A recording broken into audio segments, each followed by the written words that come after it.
That Derek was my Collins last grabbed his $20. ex-wife's Thank arm you. hard enough to leave bruises. "You're going to give me my daughter," he snarled, "or I'll destroy you." Sarah didn't scream, didn't cry, didn't beg. She smiled, because behind Derek the thunder was growing. 30 motorcycles, 30 Hells Angels, an army of leather and chrome filling her street. 24 hours ago, she'd given her last $20 to a stranger at a gas station, a biker with frozen blue eyes and a patch that terrified everyone. Now he was back, and he'd brought his family. Derek had no idea his life was about to end. Subscribe now and watch until the end to see what happens when one act of kindness unleashes something nobody expected. Comment your city below. We want to see how far this story travels. Sarah's car was dying. She could hear it in the engine. That wet, rattling cough that meant something expensive was breaking. The temperature gauge was kissing red. The gas light had been glowing for 7 miles. "Come on," she muttered. "Just get me there. That's all I need." The Honda Civic shuddered like it was considering the request. Sarah gripped the wheel tighter. Her knuckles were white. Her head was pounding. She'd been up since 4:30, worked the breakfast rush at the diner, and still had a 6-hour shift at the nursing home waiting for her. But first, gas. Without gas, nothing else mattered. Her phone buzzed. She didn't look. She already knew who it was. Mr. Patterson. The landlord. 3rd call today. 7th this week. 3 months behind on rent. Eviction notice sitting on her kitchen counter.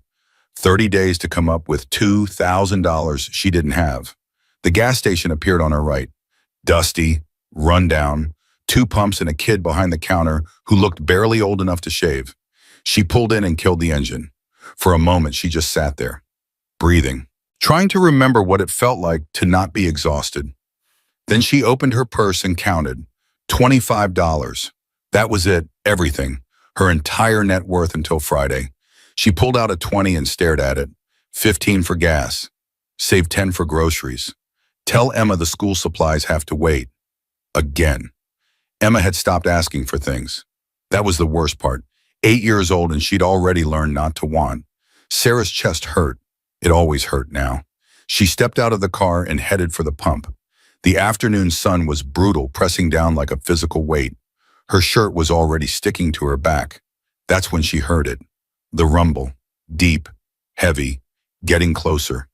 She looked up and felt her stomach drop straight to her feet. A motorcycle was pulling into the station. Not just any motorcycle. A Harley Davidson the size of a small car, chrome gleaming engine, growling like something barely caged. The rider was enormous. 6'4", maybe 6'5". Arms like tree trunks covered in ink from wrist to shoulder. A scar ran down the left side of his face, jagged and old, like someone had tried to open him up with a broken bottle. But it was the vest that made Sarah's blood freeze. Black leather, red and white patches.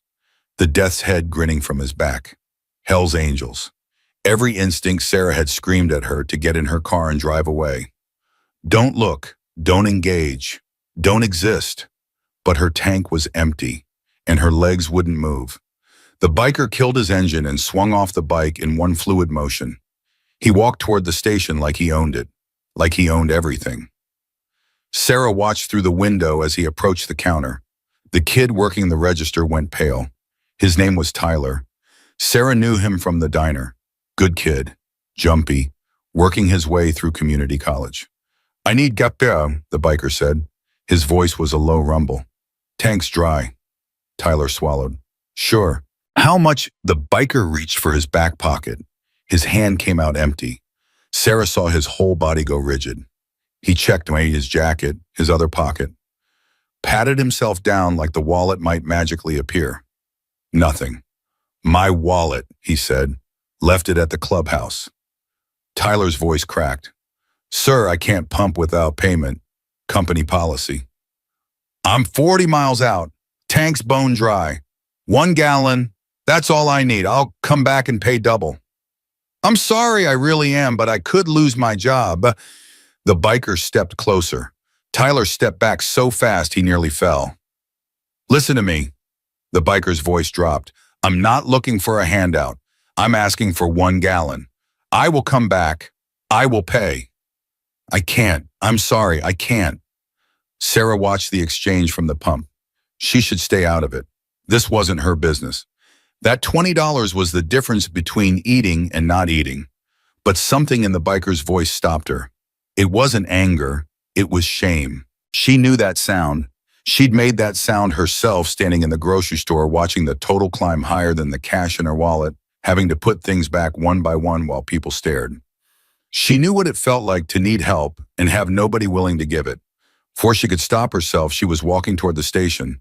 Her brain was screaming at her, "Turn around, protect yourself, think about Emma." But her father's voice was louder.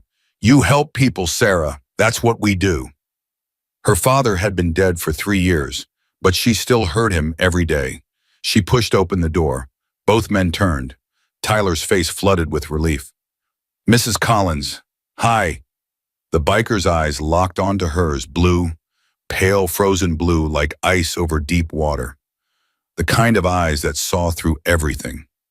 Sarah's mouth went dry, but she didn't stop. "I heard the problem," she said. "I'll cover his gate." Silence. Tyler blinked. "What?" The biker went completely still. "Lady, what are you doing?"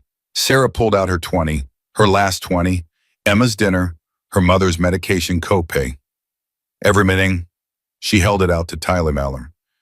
"Put 20 in his tank." Tyler stared at the money like it might explode. "Mrs. Collins, do you know who this is?" "He's a man who needs gas." The biker moved toward her. Up close, he was even bigger. The tattoos told stories she didn't want to read. Prison, violence, loss. "You don't know me," he said. "No. I'm a Hell's Angel." "I can see that." "Do you understand what that means?" "I know what people say it means." He shook his head slowly. "That's your last 20. Don't lie. I can see it. You need that money more than I do." "Maybe, but you need the gas more than I need the money." Why would you do this?" The question was so genuine, so confused that something cracked inside Sarah's chest. When was the last time anyone had been kind to this man? "My daddy used to say kindness doesn't need a reason," she said quietly. "It just needs a chance." The biker stared at her. His jaw worked. Something shifted behind those frozen eyes. "What's your name?" "Sarah Collins." He nodded once. "Cole Davidson." Neither of them moved to shake hands, but something had passed between them, something neither of them could name. Tyler finally took the 20. His hands were shaking. He programmed the pump. Cole walked back to his bike without another word. Sarah watched him fill the tank, watched him replace the nozzle, watched him look back at her through the glass. He didn't wave, didn't smile, just gave her a single nod. So slight she might have imagined it. Then he kicked the Harley to life and roared out of the parking lot. Sarah stood there suddenly, very aware that she was now broke. "Mrs. Collins." Tyler's voice was gentle. Do you know who that guy is, Iron Cole? He's the sergeant at arms for the Arizona chapter. That means he's the one who handles problems." Sarah knew what he wasn't saying. Enforcer. The man who hurt people when they needed hurting. She had just given her last dollar to a professional violent criminal. "He looked like someone who needed help," she said. "That's all I saw." Tyler shook his head. "You're either the bravest person I've ever met or the craziest." "Probably both." She walked back to her car and sat behind the wheel. Her hands were shaking now. The adrenaline was wearing off and reality was setting in. No gas money, no grocery money, no school supplies for Emma. 4 days until payday. She dropped her head against the steering wheel and let herself cry. Just for a minute, just 1 minute of weakness. Her phone buzzed. She ignored it. It buzzed again and again. Finally, she looked at the screen. 3 missed calls from her mother. Her heart stopped. She called back immediately. Her fingers were trembling so badly she could barely dial. "Mama, what's wrong?" "Sarah, baby, I'm okay. I'm fine." But the pharmacy called. Sarah's stomach clenched. "What happened?" "The insurance company, they approved the prior authorization. After 3 months of fighting, they just approved it." Sarah couldn't breathe. "What?" "My insulin. It's ready for pickup. The copay is $12. 12, Sarah, not 80. Sarah started crying again. Different tears this time. "That's wonderful, Mama. I know things have been hard, but maybe they're turning around." Sarah laughed through the tears. "Maybe."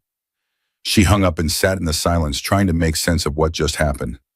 She gave away her last $20, and immediately something good happened. Coincidence. It had to be. But her father's voice was in her head.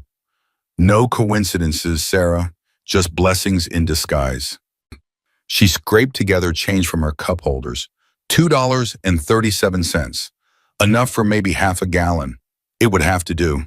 The drive home took forever. She nursed every drop of gas, coasting when she could barely touching the accelerator. The sun was setting when she finally pulled into her driveway. The engine died with a final shudder. She wasn't sure it would ever start again. Emma was waiting on the porch, 8 years old, blonde hair like Sarah's, dark eyes like her father's. Those eyes. Sarah sometimes had to remind herself they didn't belong to Derek anymore. They belonged to Emma, and Emma was nothing like him. "Mommy?"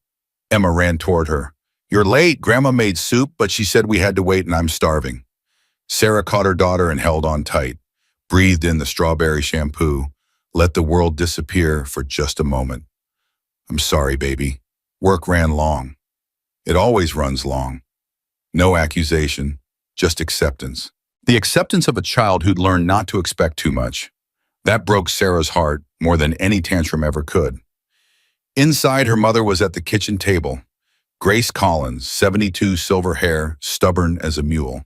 The diabetes had slowed her down but hadn't broken her. "Long day?" Grace asked. "The longest." Sarah sat down and pulled Emma onto her lap. The soup was thin, vegetables from a can, but it was hot and it was dinner. "I heard about the insurance," Sarah said. "That's amazing." Grace nodded, but her eyes were knowing. "What happened today, Sarah?" She could never hide anything from her mother.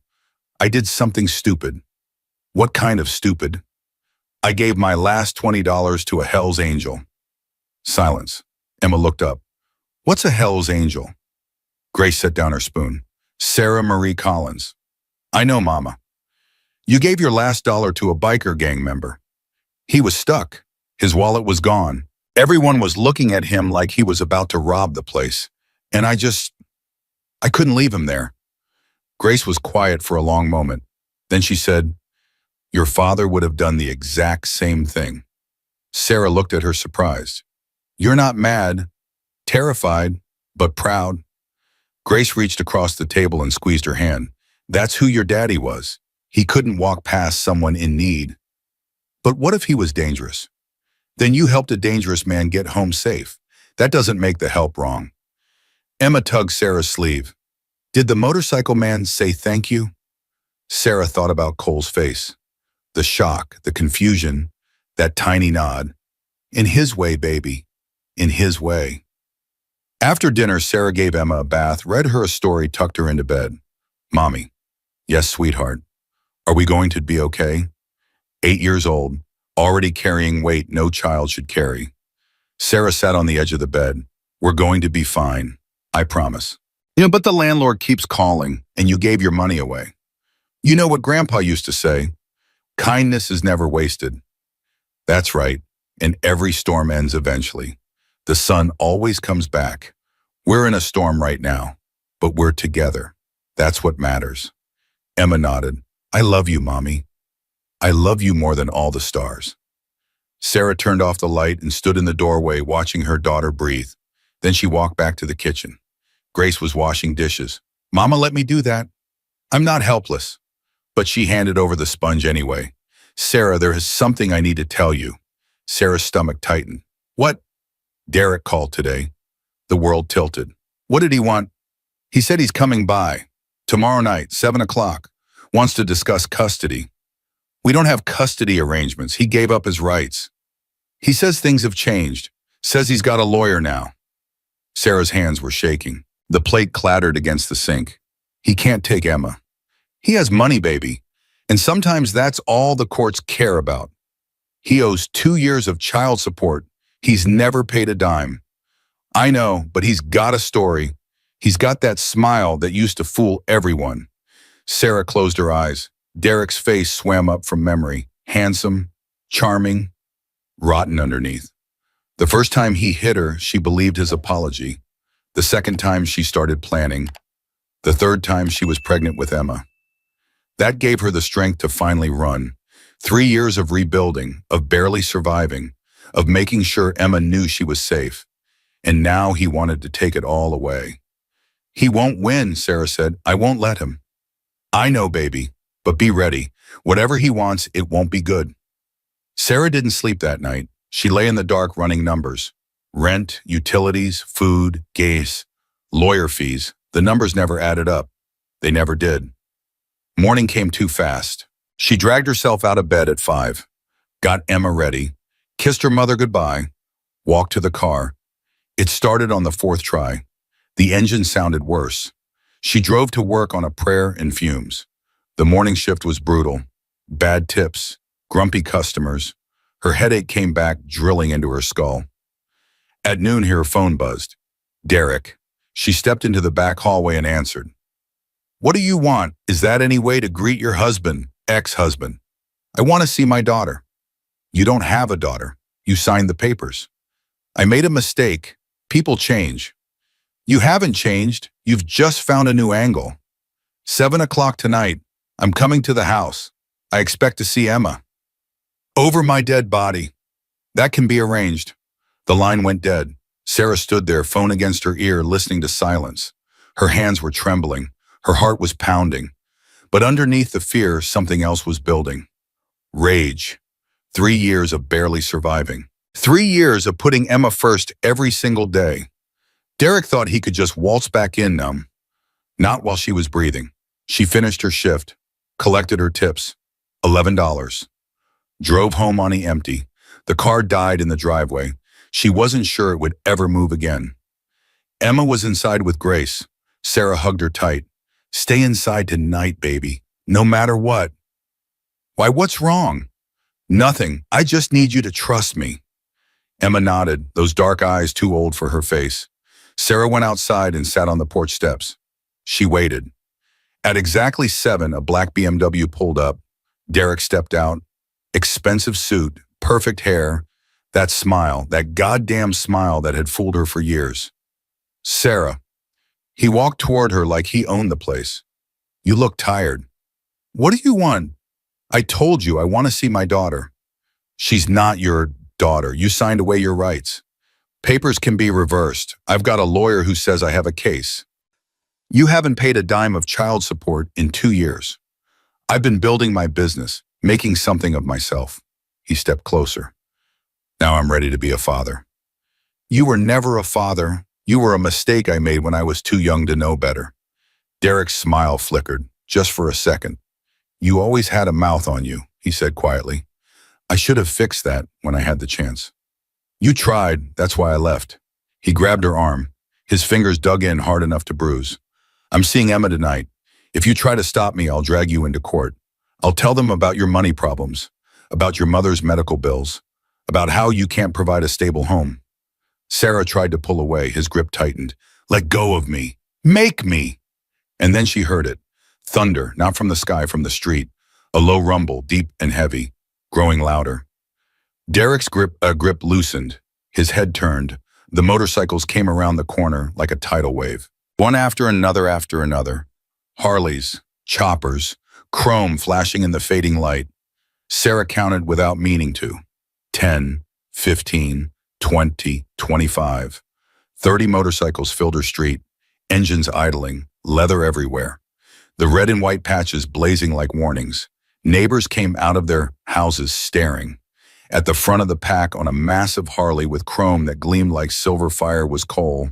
He killed his engine. The others followed. The silence was deafening. Cole dismounted. He walked toward the porch boots heavy on concrete. Behind him, 30 bikers followed like an army. Derek let go of Sarah's arm.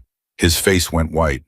What the hell is this? Cole stopped at the edge of the porch. He looked at Sarah, then at Derek, then back at Sarah. You okay? Sarah's voice wouldn't work. She nodded. Cole's eyes moved to Derek. Something dark flickered in them. Who's this? Nobody, Sarah whispered. He was leaving. Derek tried to recover. This is private property. You people need to leave. Cole tilted his head. You people... You know what I mean? I'm calling the police. Go ahead. Cole didn't move, didn't raise his voice, but his stillness was more terrifying than any threat. You can explain why you were grabbing this woman hard enough to leave marks, or we can explain it for you. Derek looked at the bikers surrounding his car, at the patches, at the faces that offered no mercy. This isn't over, he said to Sarah. I'll be back. No. Cole's voice was quiet. Final. You won't. Not to this house, not to this woman, not to her daughter. Ever. You can't. If I hear you've been within a mile of here, I'll find you, and I'm very good at finding people. Derek opened his mouth. Nothing came out. He looked at Sarah one last time. Pure hatred. Then he walked to his car. His legs were shaking. The bikers parted to let him through. The BMW started. Tires squealed. Derek disappeared down the street. Sarah's legs gave out. She sat down hard on the steps. Cole crouched beside her. He won't come back, he said. I promise. Why? Her voice was trembling. Why are you here? Cole reached into his vest. He pulled out something crumpled. Her $20 bill. You gave me this, he said. A stranger, someone with nothing giving everything. He pressed the bill into her hand. My family doesn't forget that. I can't. This is too much. This isn't about money. He stood and turned to the bikers. He raised one hand. They started moving, but they weren't leaving. They were carrying boxes, tools, bags of groceries, paint cans, lumber. Sarah watched in disbelief as 30 Hells Angels descended on her house like a construction crew. Hammering, measuring, painting. A woman in braids handed her a box of groceries, real food, meat and vegetables, and milk. From the club, the woman said. Welcome to the family. Sarah sat on her porch steps, clutching a crumpled $20 bill, surrounded by people she'd been taught to fear her whole life. And for the first time in 3 years, she cried tears that weren't from pain. They were from hope. The bikers worked until the street lights flickered on. Sarah sat on the porch steps the whole time, watching them transform her crumbling house into something that looked almost new. Fresh paint on the siding. New boards on the porch, the leaking pipe fixed. The sagging gutter straightened. Emma had come outside at some point, hiding behind Sarah's legs, watching the strangers with wide eyes. A biker with a gray beard and gentle hands had knelt down to her level. What's your name, little one? Emma. That's a beautiful name. I'm Bear. You like chocolate chip cookies? Emma nodded slowly. Bear reached into a grocery bag and pulled out a package of cookies. These are for you, but only if your mom says it's okay. Emma looked up at Sarah. Sarah nodded, too overwhelmed to speak. Emma took the cookies and whispered, thank you.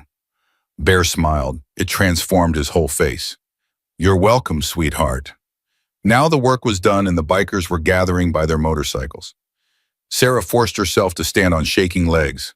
Cole was talking to Bear in low tones. They both looked up as she approached. I don't know how to thank you, Sarah said. Her voice cracked. I don't know why you did this.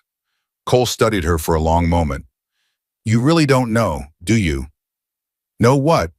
How rare you are. He shook his head slowly. People see our patches and they cross the street. They lock their doors. They call the case. You saw a man who needed help and you helped him. No questions. No hesitation. It was just $20. No. Cole's voice was firm. It wasn't just $20. It was humanity. You reminded me that still exists. Bear stepped forward. Ma'am, the club took a vote. Unanimous. You're under our protection now. Anyone bothers you, anyone threatens you, you call us. He handed her a card. Just a phone number. Nothing else. That's Cole's direct line. Day or night. You need anything, you call. Sarah looked at the card, then at Cole. I can't ask you to. You're not asking. We're offering. Cole's eyes were steady. That man tonight, your ex, he's going to come back. Sarah's stomach dropped. How do you know about him? I know his type. They don't give up. They don't let go. He'll be back, and next time he won't come alone. I can't afford a lawyer. I can't afford to fight him. You won't need a lawyer. Cole's voice dropped. And you won't be fighting alone. The bikers mounted their motorcycles. Engines roared to life. One by one, they pulled away until only Cole remained. He looked at Sarah for a long moment. Something passed across his face. Pain, old and deep. "Take care of your daughter," he said quietly. "She's everything." Then he was gone, the thunder of his Harley fading into the night. Sarah stood in her driveway holding a business card and a crumpled $20 bill, wondering how her life had changed so completely in 48 hours. Inside, Grace was waiting at the kitchen table. "Who were those people, Sarah?" "I honestly don't know, Mama." Sarah sat down heavily. "I gave one of them gas money yesterday, and tonight they showed up and fixed our house." "Hell's Angels fixed our house?" "Yeah." Grace was quiet for a moment. Then she laughed. A real laugh, the first Sarah had heard in months. "Your father is up there right now laughing his head off. He always said kindness comes back around. I don't think even he imagined it would come back on motorcycles." Sarah laughed too. It felt foreign in her throat. "Mama, that man, Cole, he said Derek would come back." Grace's laughter died. "He will. Derek doesn't lose. He never has." "What am I going to do?" "Right now you're going to eat something. You're going to sleep. Tomorrow we figure it out." "I can't sleep. I can't." "You can, and you will." Grace stood and put her hands on Sarah's shoulders. "Whatever comes next, we face it together. That's what family does." Sarah nodded, but sleep didn't come easy that night. She lay awake listening to every sound, waiting for Derek's BMW to reappear. It didn't, but she knew it would. Across town, Cole pulled into the clubhouse parking lot. The building was an old warehouse converted years ago into the Arizona chapter's headquarters. Bikes lined up outside like soldiers at attention. He killed his engine and sat there for a moment. He couldn't stop thinking about Sarah's face. The fear when her ex grabbed her arm, the shock when the club showed up, the tears when she realized they were there to help. But it was something else that haunted him. Her daughter, Emma, 8 years old, blonde hair, dark eyes. The same age Lily would have been. Cole closed his eyes and let the memory wash over him. Lily running toward him with her arms open. Lily laughing at his bad jokes. Lily telling him he was the best daddy in the world. Lily lying in a hospital bed with machines keeping her alive. 3 years ago, a hit and run, the driver never found. Cole had spent months hunting, but calling in every favor, following every lead. Nothing. The case went cold. Lily went into the ground, and something inside Cole died with her. He'd been a different man before. Still tough, still dangerous, but there was light in him. Joy. Hope. Now there was just the club, the road, the endless numbing routine of staying alive when he didn't really want to. Until yesterday, until a blonde woman with tired eyes gave him her last $20 and reminded him that good people still existed. He walked into the clubhouse. A few brothers were at the bar. Music was playing low. The smell of beer and leather filled the air. Bear was already there waiting. "You okay, brother?" Cole sat down heavily. "I don't know what I am. What happened tonight, that was the right thing to do." "I know, but it's not enough." "What do you mean?" Cole pulled out his phone and opened a notes app. "I ran her plates yesterday. After she helped me, I wanted to know who she was." Bear leaned in. "And single mother, 2 jobs, behind on rent, daughter in elementary school, mother living with her diabetic, needs expensive medication. She's barely surviving, Bear.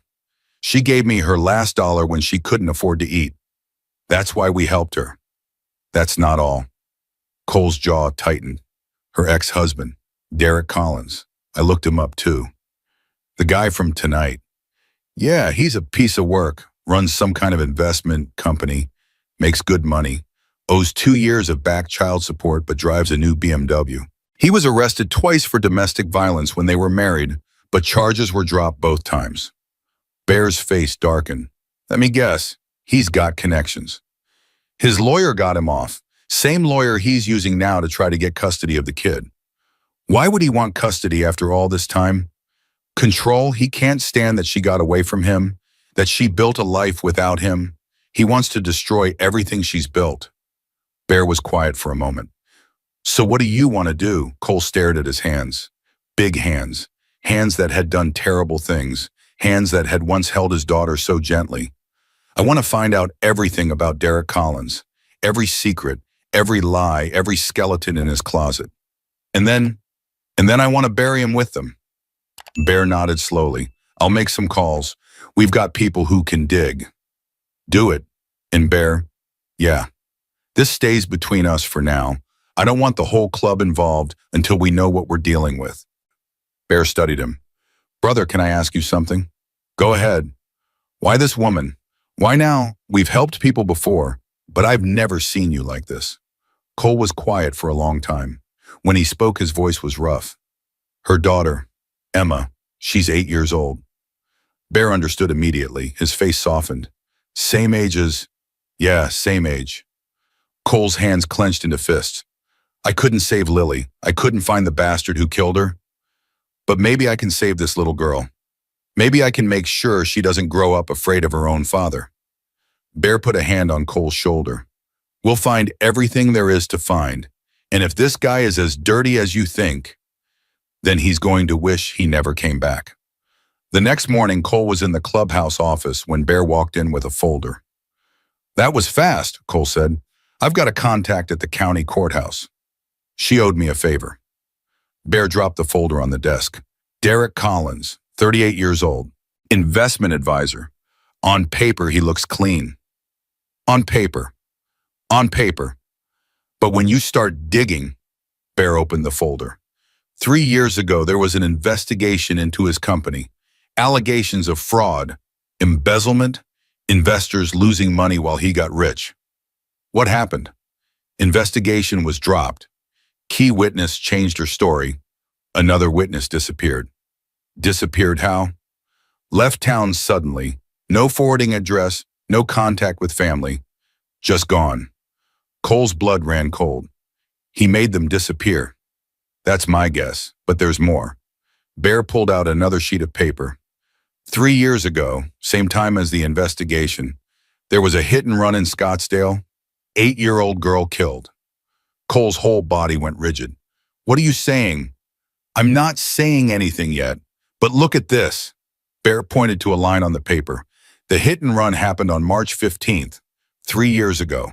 The investigation into Derek Collins was supposed to go to trial on March 20th. Cole couldn't breathe. 5 days apart. The driver was never found. The case went cold. But there were witnesses who said the car was a dark-colored BMW. Cole stood up so fast his chair fell over.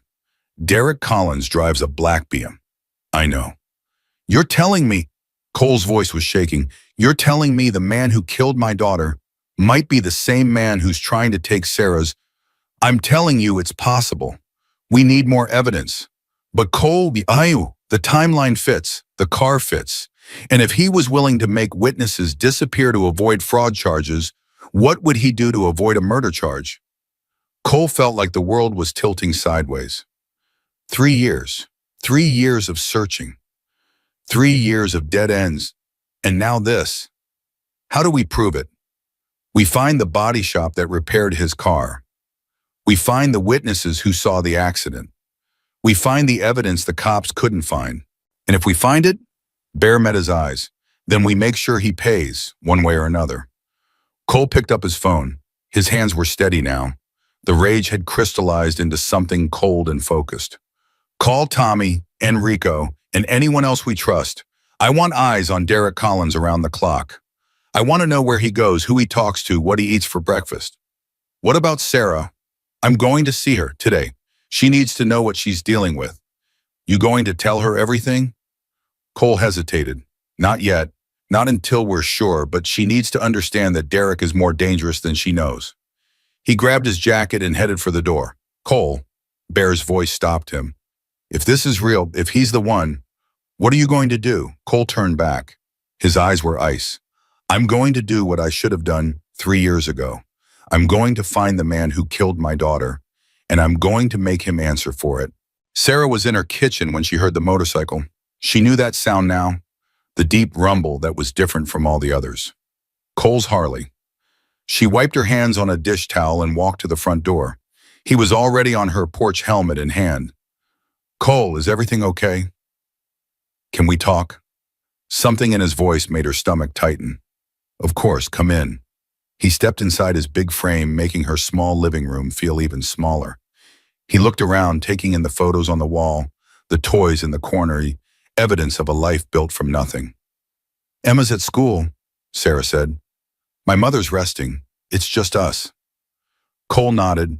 He seemed to be choosing his words carefully. Sarah, I need to ask you some questions about Derek. What kind of questions? How long were you married?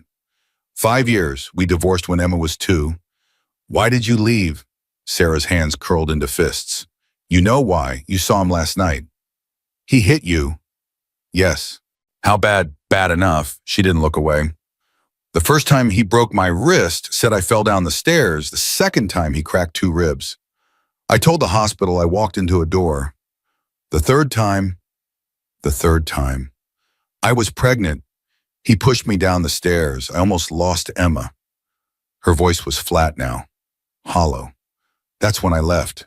That's when I finally understood that staying would kill me. Or worse, kill my baby. Cole's jaw was tight. Did you press charges? I tried, both times. His lawyer got everything dropped. Derek had connections, friends in the police department, friends in the prosecutor's office. Nobody believed me. I believe you. Sarah looked at him, surprised by the conviction in his voice. Why are you asking me this? Cole was quiet for a moment. Then he said, when you were married, did Derek ever talk about his work, his business? Sometimes. He was always stressed about money, about investors, about deals going wrong. Did anything happen about 3 years ago, right before you left? Sarah frowned, trying to remember. 3 years ago, that was when everything got really bad. He was drinking more, coming home late. He was paranoid all the time, thought people were following him. Did he say why? No, but he was scared. I remember that. Derek was never scared of anything but during those months. He was terrified of something. Cole leaned forward. Sarah, I need you to think carefully. During that time, did Derek ever have an accident, a car accident, an accident? Sarah shook her head slowly. Wait, there was something. He came home one night really late. His car was damaged. The front bumper, the headlight. He said he hit a deer. Cole's face went white. When was this? I don't remember exactly. March, maybe? It was before Emma's birthday in April. Did you see the car? He had it fixed the next day, took it to some shop across town. I remember because he was so insistent that I not mention it to anyone. Cole stood up abruptly. He walked to the window and stood his back to her, his shoulders rigid. Cole, what's going on? He didn't answer right away. When he turned back, his face was controlled, but his eyes were burning. Sarah, I need you to trust me. There are things I can't tell you yet, but Derek is more dangerous than you know, more dangerous than even you understand. You're scaring me. Good, you should be scared, but you should also know that you're not alone anymore. Whatever happens next, I'm going to protect you. I'm going to protect Emma, no matter what it takes. Sarah searched his face. Why do you care so much? We barely know each other. Cole looked at her for a long moment. Then he reached into his pocket and pulled out a photograph, worn and creased like it had been carried for years. He handed it to her. Sarah looked at the picture and felt her heart stop. A little girl, 8 years old maybe, blonde hair, bright smile, eyes full of life. Who is this, my daughter? Cole's voice was barely a whisper. Lily. She was killed 3 years ago, hit and run. The driver was never found. Sarah's hands were shaking. Cole, I'm so sorry. I had no idea. When I saw Emma last night, I saw Lily. Same age, same smile. He took the photograph back and held it like it was made of glass. I couldn't save my daughter, but I can save yours. Sarah felt tears streaming down her face. You think Derek had something to do with Lily's death? Cole's jaw tightened. I don't think anything yet, but I'm going to find out. Before Sarah could respond, her phone buzzed. She looked at the screen. Unknown number. Hello? Sarah? Derek's voice. Calm, controlled, terrifying. I hope you enjoyed your little motorcycle show last night. It was cute, but it doesn't change anything. How did you get this number? I told you, I have eyes everywhere. And I know things, Sarah. Things that could destroy you. What are you talking about? The Hells Angels, your new friends. Do you know what they really are? Do you know the things they've done? Imagine what a judge would say if he found out you're exposing Emma to violent gang members. Sarah's blood ran cold. You wouldn't. I would. I will. Unless you give me what I want. I'm not giving you Emma. That's not what I want. Derek laughed softly. Not yet. Right now I want a meeting. Tomorrow night, 8 o'clock. The old warehouse on 5th Street. Just you and me. I'm not meeting you anywhere. You will. Because if you don't, I'll call Child Protective Services. I'll tell them about the bikers, about your mother's health, about how you can barely keep the lights on. They'll take Emma away, and it won't be me getting custody. It'll be the state. Sarah's hand was shaking so hard she almost dropped the phone. What do you really want, Derek? I want what I've always wanted. Control. Meet me tomorrow and we'll discuss terms. Or don't and watch everything burn. The line went dead. Sarah stood frozen, the phone still pressed to her ear. Cole was watching her. What did he say? He wants to meet. Tomorrow night. Alone. That's not happening. He said if I don't, he'll call the Child Protective Services. He'll tell them about you, about the club. Cole's expression darkened. He's bluffing. Is he? You don't know Derek. He doesn't bluff. He threatens and then he follows through.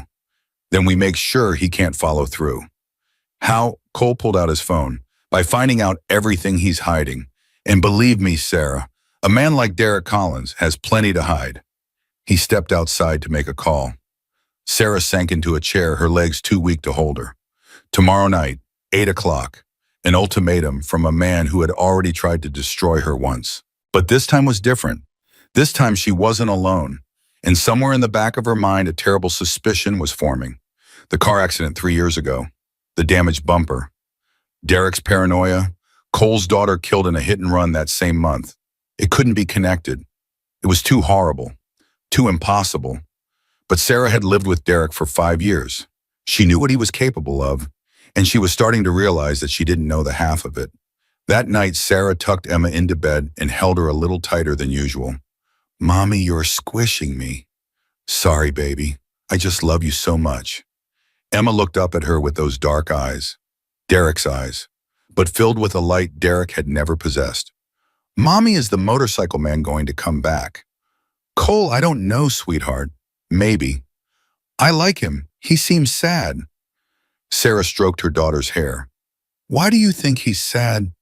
Because he looks at me like he's remembering something. Something that hurts. 8 years old and already so perceptive. Too perceptive. I think you're right, baby. He lost someone he loved very much. Maybe we can make him feel better. Sarah kissed her forehead. Maybe we can. Now go to sleep. She turned off the light and stood in the doorway watching her daughter drift off. Whatever it took, whatever she had to do, she would protect this child with her last breath. And if Derek Collins was the monster she was beginning to suspect he was, she would make sure he never hurt anyone again. The clock on the wall ticked toward midnight. Tomorrow was coming, and with it a confrontation that would change everything. Sarah didn't sleep that night. She lay in the dark staring at the ceiling, listening to every creak and groan of the old house. Derek's voice echoed in her head. Tomorrow night, 8 o'clock, just you and me. She knew what he was capable of. She'd lived it for 5 years. The broken bones, the lies. The way he could smile at a dinner party while hiding bruises under her sleeves. But she also knew she couldn't run. Not this time. If she ran, he would hunt her. If she hid, he would find her. If she went to the police, his friends would make the charges disappear. There was only one way forward. Through. At 6 in the morning, she gave up on sleep and went to the kitchen. Grace was already there, coffee brewing, her face drawn with worry. You didn't sleep, Grace said. Neither did you. Hard to sleep when your daughter's going to walk into a lion's den. Sarah poured herself a cup of coffee. Her hands were shaking. I don't have a choice, Mama. There's always a choice. Not this time. If I don't show up, he'll make good on his threats. CPS will come. They'll take Emma. And if you do show up, what happens then? I don't know. Sarah stared into her coffee. But at least I'll be the one facing him, not Emma. Grace reached across the table and took her daughter's hand. Your father would be so proud of you and so scared for you. I know, Mama. I'm scared too. The morning passed in a blur. Sarah went through the motions of normal life, made breakfast, got Emma ready for school, kissed her goodbye at the bus stop. Emma looked up at her with those dark eyes. "Mommy, are you okay?" "I'm fine, baby." "You don't look fine. You look like you did when Daddy used to come home late." Sarah's heart clenched. She knelt down to Emma's level. "Listen to me. Whatever happens, I need you to know something. I love you more than anything in this world. More than the stars. More than the moon. More than everything." Emma's face crumpled. "You're scaring me." "Don't be scared. Everything's going to be okay, I promise." The bus arrived. Emma climbed on, looking back over her shoulder, her small face pressed against the window. Sarah waved until the bus disappeared around the corner. Then she walked back to the house and called Cole. He answered on the first ring. "Sarah, I'm going tonight." "I know you are, but you're not going alone."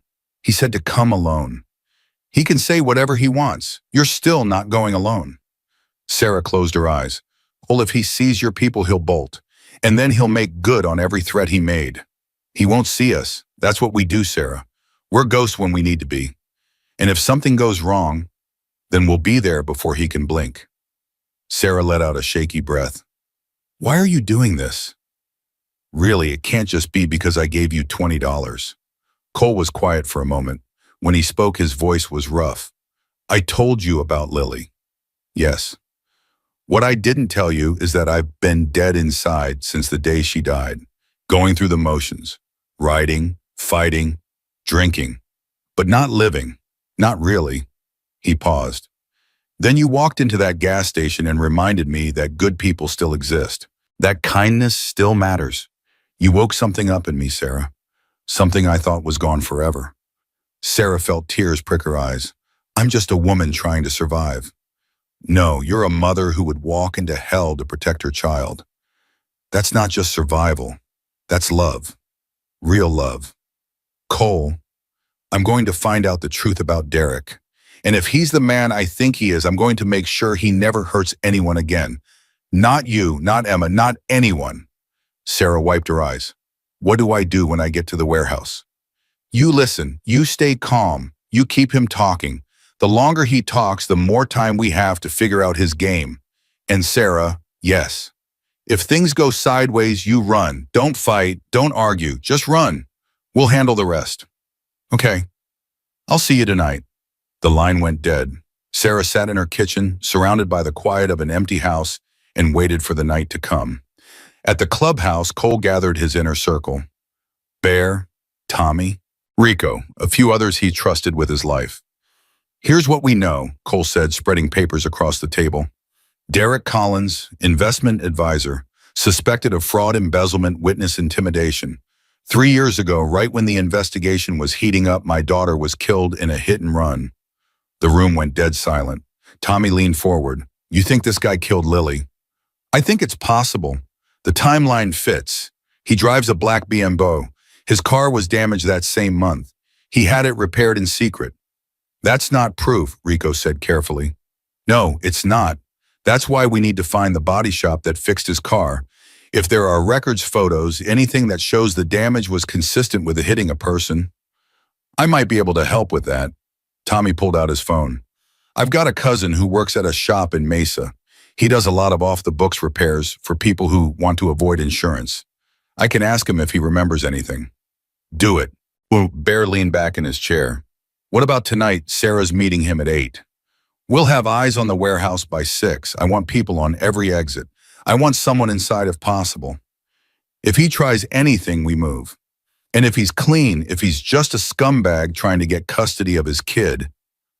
Cole's jaw tightened. "Then we let the courts handle it. But I don't think he's clean. I think he's hiding something. Something big. And tonight we're going to find out what." The meeting broke up. The men went to prepare. Cole stayed behind, staring at the photograph of Lily. "I'm close, baby girl," he whispered. "I'm so close." At 5 o'clock, Sarah kissed Emma goodbye. Grace would watch her for the evening. She didn't tell them where she was going. Some things a mother has to do alone. She drove toward the warehouse on 5th Street. Her hands were steady on the wheel, but her heart was pounding. Every instinct screamed at her to turn around, to drive to the airport, to take Emma and disappear. But running never worked. Derek always found her. Derek always won. Not this time. This time she was going to face him. The warehouse loomed ahead, a hulking shadow against the fading sky.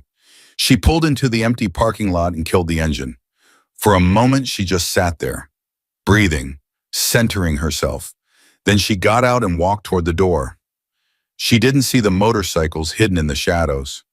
She didn't see Cole watching from a rooftop across the street. She didn't see Bear and Tommy positioned at the back exit. She just saw the door.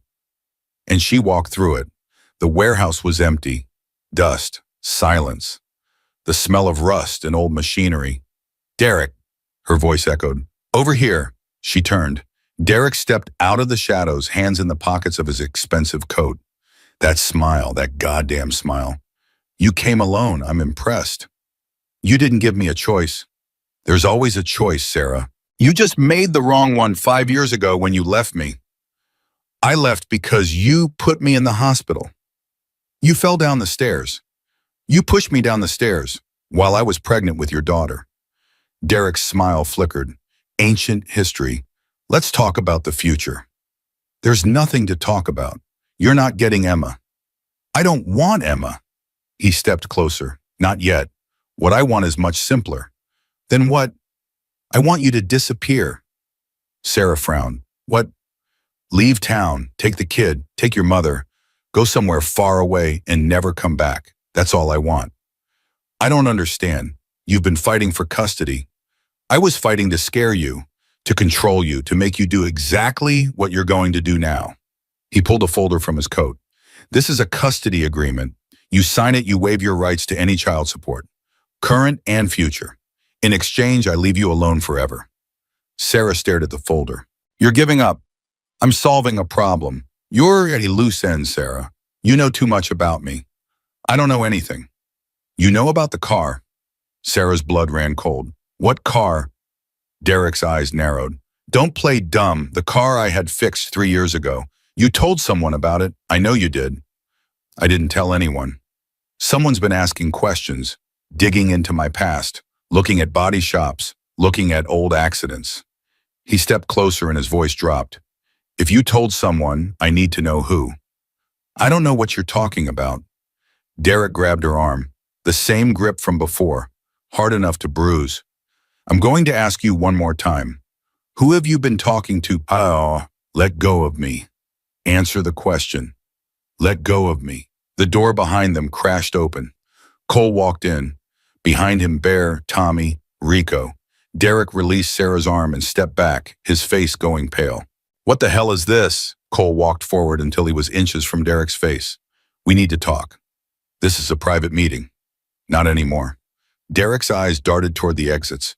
Men at every one, no way out. You can't do this. I'll call the police. Go ahead. Cole pulled out his phone and held it out. Call them. Tell them you're being harassed by the men you threatened to report to CPS. Tell them you dragged a woman to an abandoned warehouse to intimidate her into signing away her rights. I'm sure they'll be very sympathetic. Derek's jaw clenched. What do you want? The truth. Cole's voice was ice.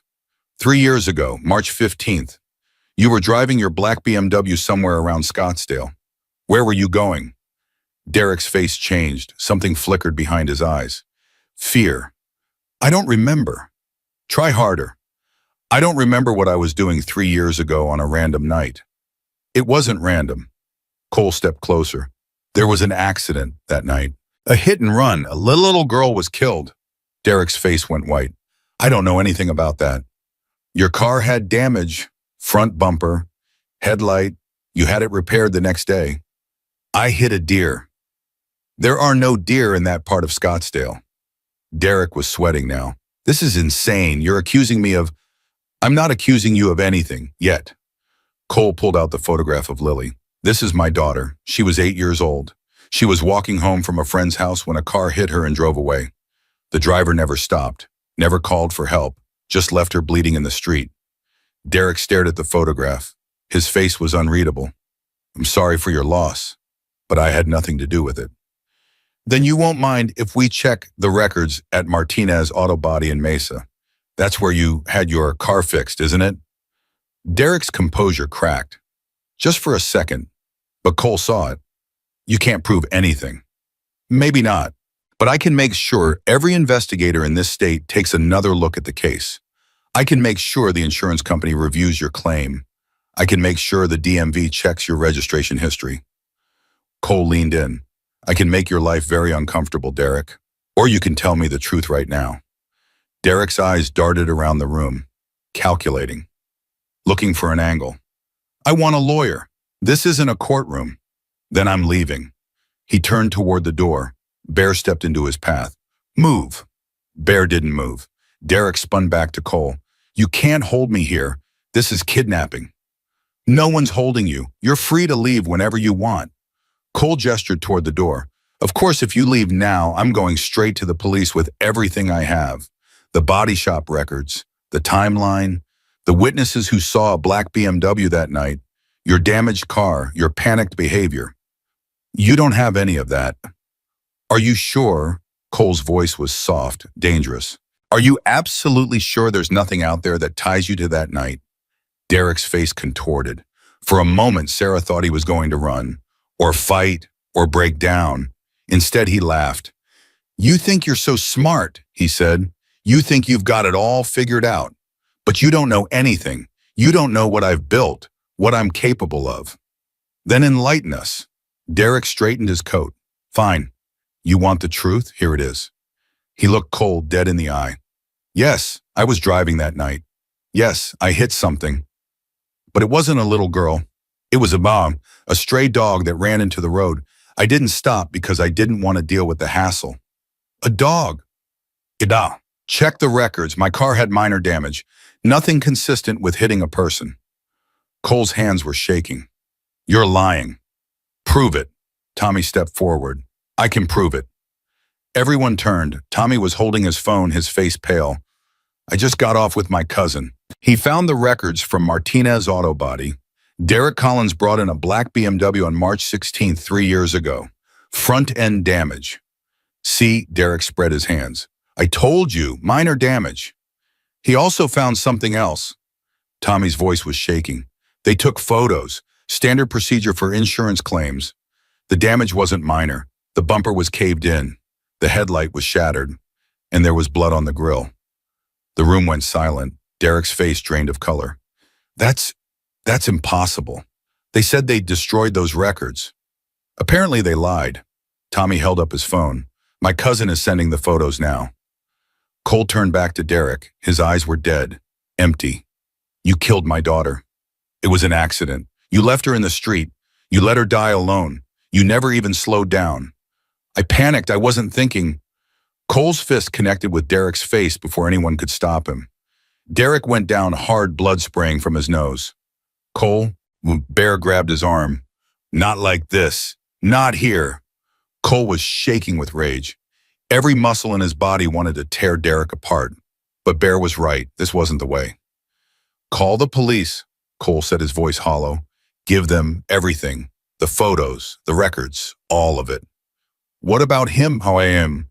Tommy nodded toward Derek, who was groaning on the floor. He can explain to them why he fled the scene of a fatal accident, why he covered it up for 3 years, why he tried to destroy the evidence. Sarah stepped forward. Her face was white with shock. Cole, I had no idea. I'm so sorry. Cole looked at her. The rage faded, replaced by something else, something broken. You didn't know. No one knew. He hid it well. If I had realized sooner, you couldn't have. He fooled everyone. Cole looked down at Derek. Almost everyone.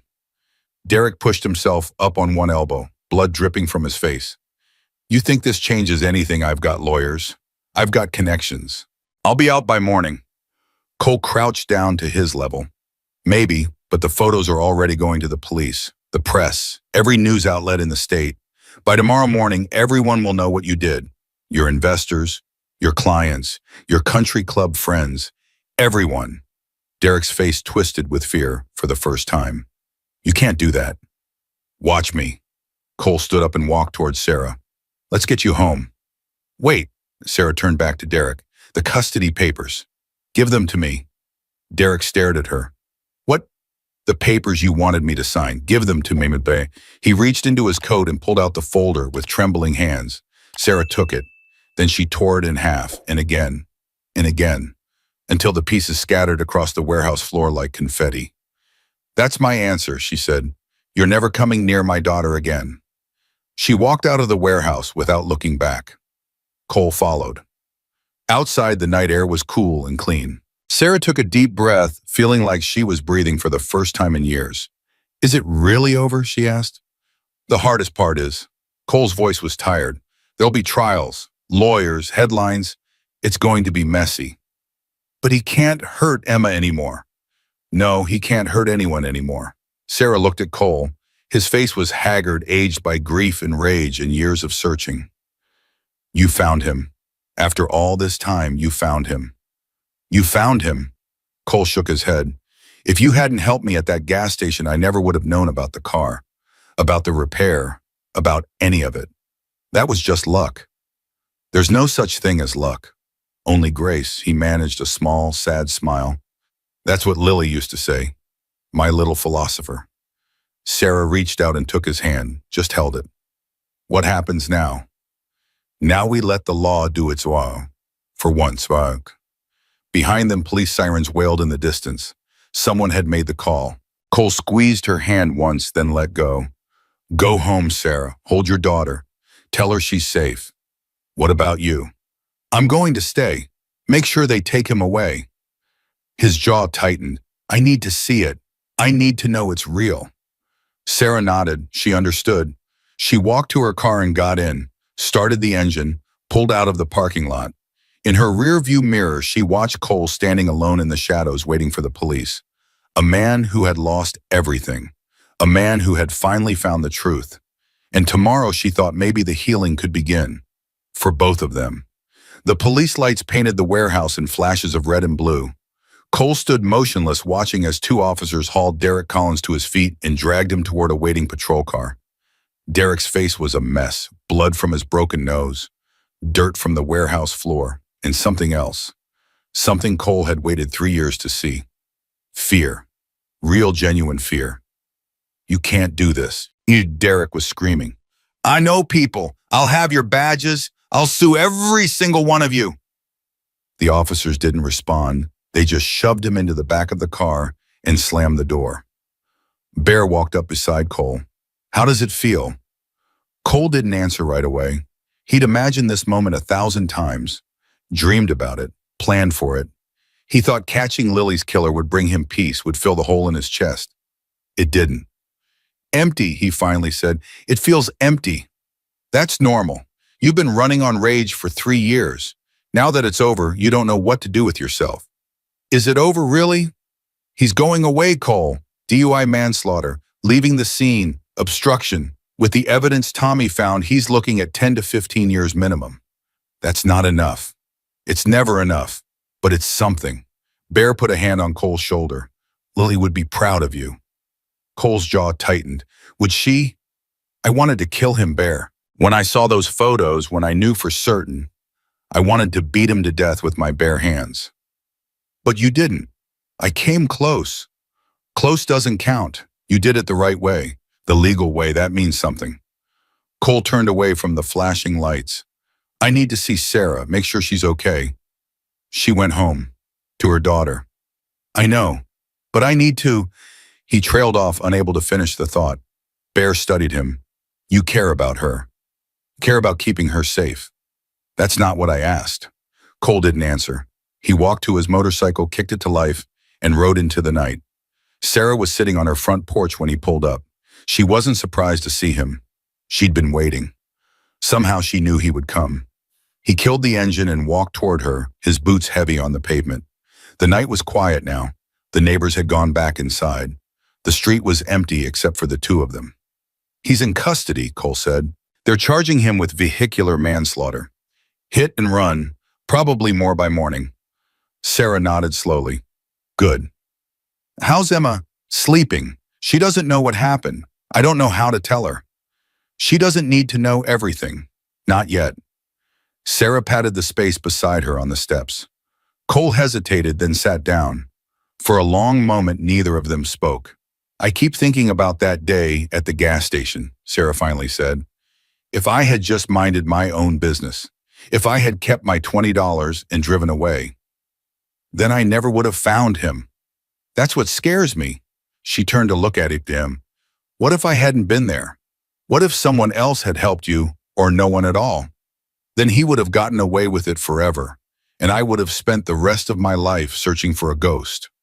It feels like fate. Cole shook his head. I don't believe in fate. I believe in choices. You made a choice that day. A good one. Everything else followed from that. Sarah pulled her knees up to her chest. My father used to say that kindness creates ripples. You throw a stone into a pond, and the ripples spread out in every direction. You never know how far they'll go or what they'll touch. Your father sounds like a wise man. He was. I miss him every day. They sat in silence again, listening to the crickets and the distant hum of traffic. What happens now? Sarah asked. There'll be a trial. You might have to testify about the car, about what you remembered. I'll do whatever it takes. The club will support you, whatever you need. Lawyers, money, protection. You've already done so much. I can't ask for more. You're not asking. We're offering. Cole's voice was firm. You're family now, Sarah. That's not just words. It means something. Sarah felt tears prick her eyes. I've never had that. Not really. My father died. My mother is sick. Derek took everything else. For years, it's just been me and Emma fighting to survive. Not anymore. She looked at him. Really looked. Past the scars and the tattoos and the leather. Past the reputation and the fear. She saw a man who had lost everything and kept going. A man who had every reason to become a monster but chose not to. A man who used his pain to help others instead of destroy them. Thank you, she whispered, for everything. Cole nodded once. He stood up and she thought he was going to leave. Instead, he reached into his pocket and pulled out the photograph of Lily. I want you to see something. He handed it to her. Sarah looked at the little girl's face, so full of life and joy. She's beautiful.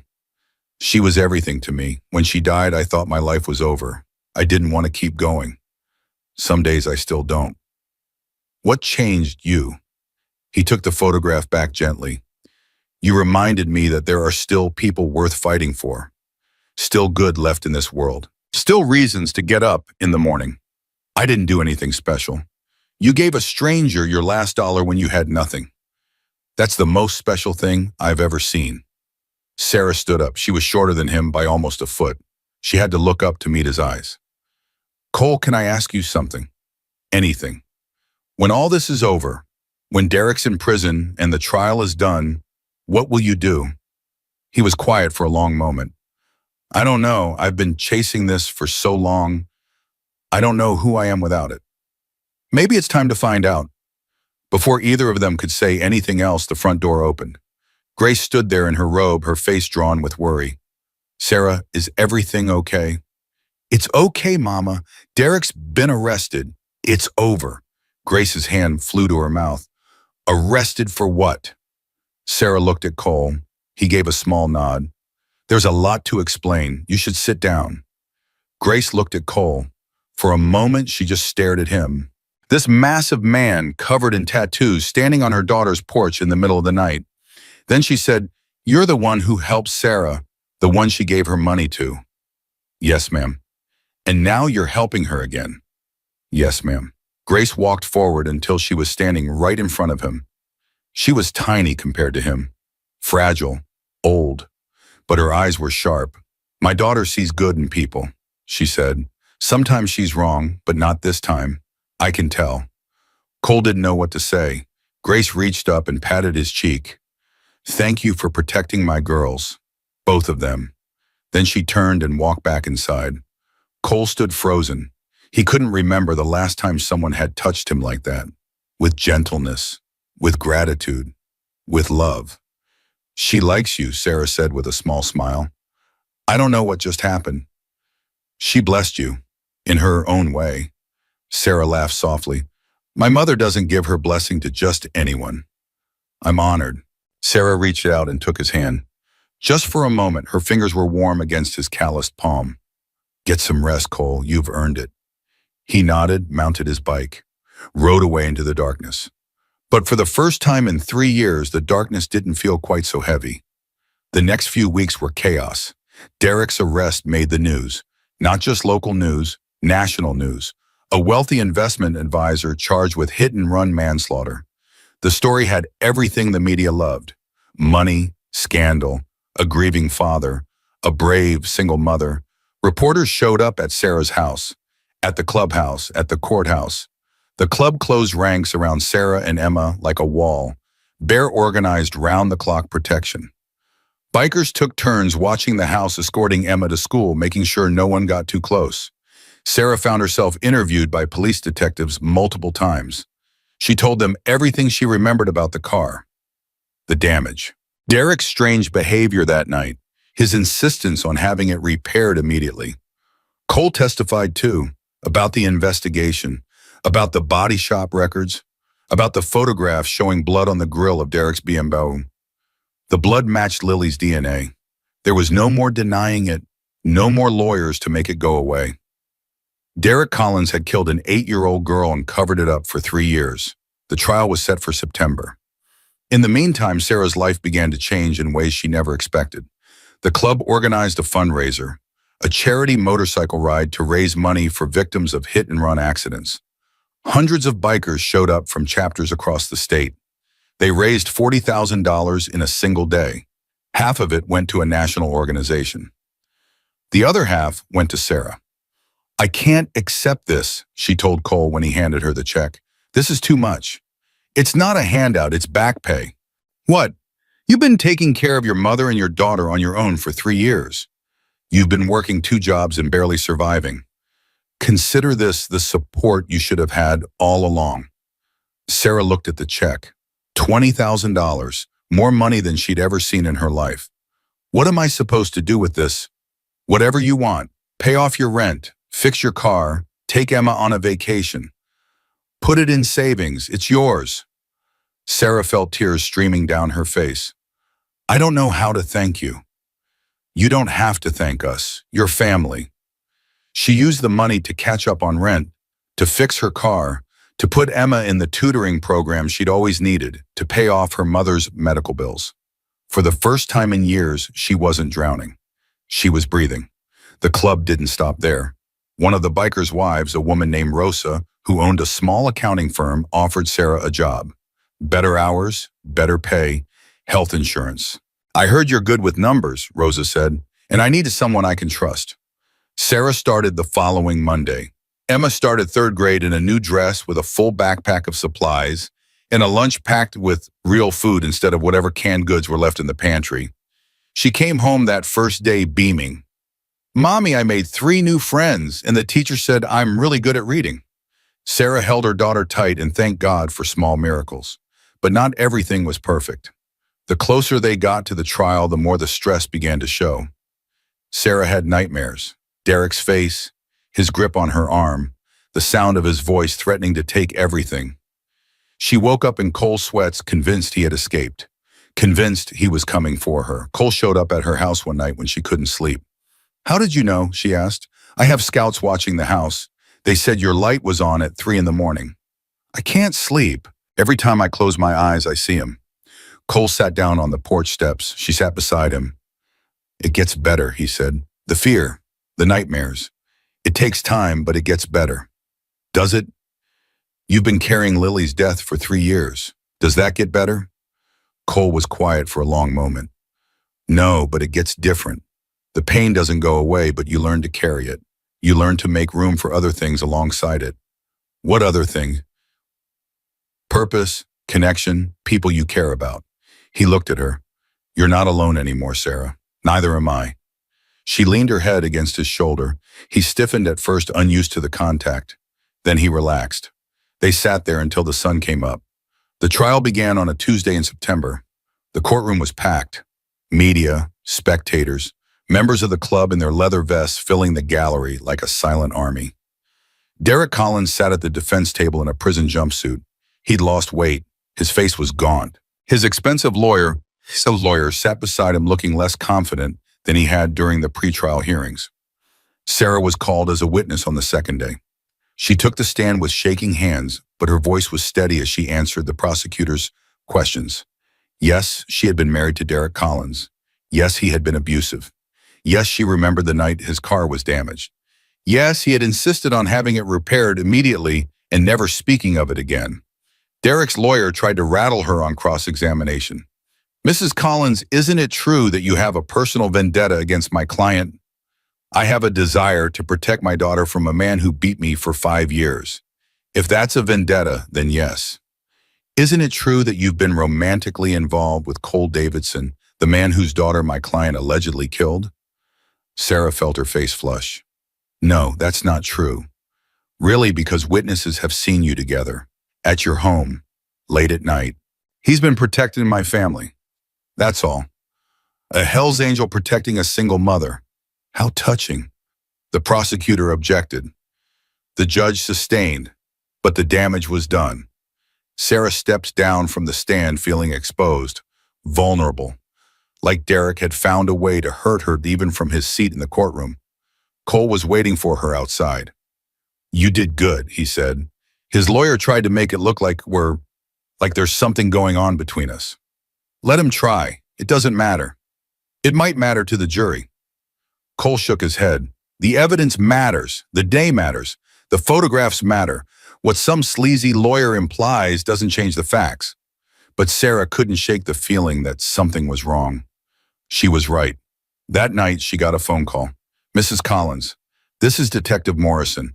I need you to come to the station. What's happened? Derek Collins is dead. Sarah's blood went cold. What? He was found in his cell an hour ago. Suicide. He hanged himself with his bedsheets. Sarah sat down hard. Her legs wouldn't hold her. That's not possible. He was in protective custody. Apparently not protective enough. I'm sorry to deliver this news, but we thought you should know.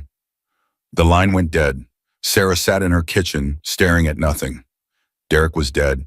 The man who had terrorized her for years, who had killed an 8-year-old girl, who had tried to take Emma away. Dead. She should feel relieved, happy even, but all she felt was numb. She called Cole. I heard, he said before she could speak. Bear called me. Is it true? It's true. Sarah started to cry, not tears of grief, tears of confusion, of exhaustion, of not knowing what to feel. I don't know how to process this. I don't know if I'm supposed to be happy or sad or scared or... You're supposed to feel whatever you feel. There's no right answer. What about you? He killed Lily. He was supposed to face justice. Cole was quiet for a moment. He did face justice, not the kind I wanted, but justice all the same. He spent his last weeks knowing that everyone knew what he was, that his reputation was destroyed, that his money couldn't save him. That's something. Is it enough? It's going to have to be. Sarah wiped her eyes. What happens now? Now it's over. Really over. He can't hurt anyone anymore. He can't threaten you. He can't come for Emma. It's done. Sarah took a deep breath, then another. Come over, she said. Please, I don't want to be alone tonight. I'm on my way. Cole arrived 20 minutes later. Grace was asleep. Emma was asleep. The house was quiet except for the ticking of the old clock in the hallway. Sarah made coffee. They sat at the kitchen table, cups warming their hands. I should feel something more, Sarah said. He was Emma's father. He was my husband once. But all I feel is tired. You've been fighting for a long time. It's okay to be tired. How do you feel about Lily? Cole stared into his coffee. I feel like I can finally let her go, not forget her, never that, but stop carrying her death like a weight around my neck. She deserved better than that. She deserved a father who remembered her life, not just her death. Sarah reached across the table and took his hand. You're a good man, Cole. Whatever you think of yourself, whatever the world thinks of you. You're a good man. He looked at her with those frozen blue eyes, but they weren't frozen anymore. They were thawing, slowly, painfully. I don't know if that's true. It is, I've seen it. My daughter has seen it. My mother has seen it. She squeezed his hand. Sometimes the people who look the scariest are the ones who protect you the most. You taught me that. Cole's jaw worked. For a moment, she thought he might cry. He didn't. But something broke open in him. Something that had been locked away for 3 years. Thank you, he said quietly. For what? For seeing me, not the patch, not the scars. Me. Sarah smiled through her tears. That's what my daddy taught me. You look at the person, not the label. Your daddy was right. They sat there until dawn broke, holding hands across the kitchen table, two broken people beginning to heal. Outside, the sun rose over the desert, painting the sky in shades of gold and pink. A new day, a new beginning. And for the first time in longer than either of them could remember, the future didn't look quite so dark. 6 months passed. Spring came to Arizona, painting the desert in wildflowers and warming the air with the promise of new beginnings.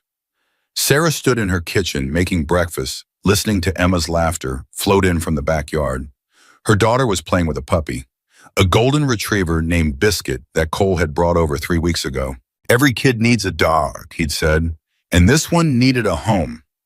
Sarah had tried to protest. Puppies were expensive, puppies were work, puppies were another mouth to feed. But Emma's face had lit up like Christmas morning, and Sarah couldn't say no. She couldn't say no to a lot of things these days. The job at Rose's accounting firm was going well, better than well. Sarah had been promoted twice. She was making more money than she'd ever made in her life. Real money, savings account money, take Emma on vacation money. Grace's health had stabilized. The new medication was working. She had more energy, more color in her cheeks. She'd even started a small garden in the backyard, growing tomatoes and peppers and herbs. The house was different too. The club had come back twice more since that first night. Once to fix the roof, once to repaint the inside. Now the walls were fresh and bright, and the floors didn't creak anymore, and the windows actually kept out the cold. Sarah sometimes walked through her own house and didn't recognize it. She sometimes looked in the mirror and didn't recognize herself either. The dark circles under her eyes were gone. Her hair was healthy again. She put on a few pounds, the good kind that came from actually eating 3 meals a day. She looked like a woman who was finally living instead of just surviving. The back door banged open and Emma came running in with Biscuit at her heels. "Mom, Uncle Cole is here," Sarah smiled. Uncle Cole, that's what Emma called him now. It had started as a joke, but it stuck. Cole Davidson, the sergeant-at-arms of the Hells Angels Arizona chapter, was now Uncle Cole. The man who terrified grown men played tea parties with an 8-year-old girl. The world was full of surprises. Sarah walked to the front door and opened it before Cole could knock. He stood there in his leather vest helmet, under his arm, that almost smile on his face that had become so familiar over the past months. "You're early," she said. "Bear let me off patrol. Figured I'd come by before the thing."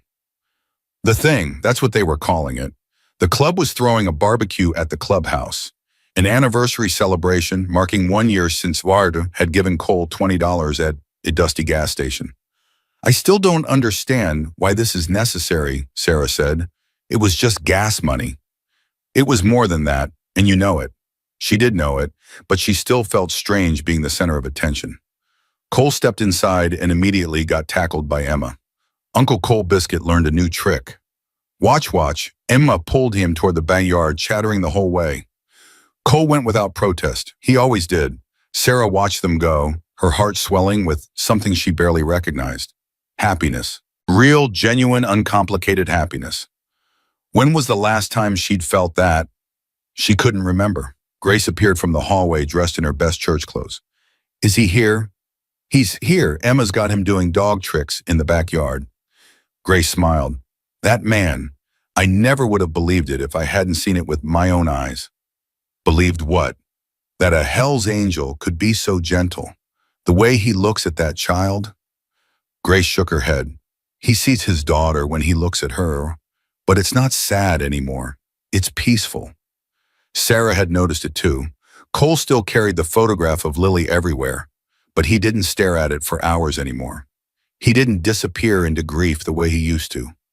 He was healing. They both were. "Mama, can I ask you something? Anything, baby. Do you think Daddy would approve of all this?" Grace was quiet for a moment. "Your father was the kindest man I ever knew. He saw the best in everyone. He believed in second chances. She reached out and touched Sarah's cheek. He would have loved Cole, and he would have been so proud of you. Sarah felt tears prick her eyes. I miss him so much. I know, but he's still here. Grace pressed a hand to Sarah's heart. Right here. Every time you choose kindness over fear. Every time you help someone who needs it. That's him living on through you. The back door opened again. Cole walked in with Emma on his shoulders and Biscuit weaving between his feet. The puppy can sit, Cole announced. Sometimes. I taught him, Emma declared. Uncle Cole just watched. I supervised very important work. Sarah laughed. It still felt strange laughing so freely, like a muscle she'd forgotten how to use. We should get going, she said. Don't want to be late for our own party. The clubhouse was transformed. Someone had hung streamers, actual streamers, blue and white and silver like something from a kid's birthday party. There were tables set up with food, real food, not just burgers and hot dogs. Someone had made pasta salad and coleslaw on fruit trays. There was a cake shaped like a motorcycle. Bikers wandered everywhere. Men and women in leather covered in tattoos, laughing and talking and drinking beer. And right in the middle of it all, Emma was running around with a group of kids. Biker kids, children of club members who had shown up for the celebration. Sarah stood at the edge of the crowd, overwhelmed. Bear walked up to her with a plastic cup of lemonade. You okay? I don't know what I am. This is a lot. Yeah, we don't usually do parties, but Cole insisted. Bear smiled. He said you deserved something good. Something that was just about celebrating, not surviving. He said that he's been different since he met you. We've all noticed. Bear's voice dropped. You gave him something to live for again. That's worth more than any party. Before Sarah could respond, Cole appeared at the front of the room. Someone killed the music. The crowd went quiet. Cole looked uncomfortable. He wasn't a man who liked speeches, but he cleared his throat and started talking anyway. Most of you know why we're here. 1 year ago, I was stranded at a gas station with an empty tank and no wallet. A woman I'd never met gave me her last $20. She didn't know me. She didn't ask for anything. She just helped because it was the right thing to do. He looked at Sarah. Their eyes met across the room. That $20 changed my life. It reminded me that good people still exist, that kindness still matters, that there are things worth fighting for beyond anger and revenge. The room was dead silent. Sarah felt tears streaming down her face. Sarah Collins is the bravest person I've ever met. She's faced things that would break most people, and she's still standing, still fighting, still helping others even when she has nothing left to give. Cole raised his cup. To Sarah, and to the kind of kindness that changes the world. To Sarah, the room echoed. Sarah's legs felt weak. She had to lean against the wall to stay upright. Emma came running through the crowd and grabbed her hand. Mommy, Uncle Cole said nice things about you. Are you crying happy or crying sad? Sarah laughed through her tears. Happy, baby. Definitely happy. The party continued. Food was eaten. Stories were told.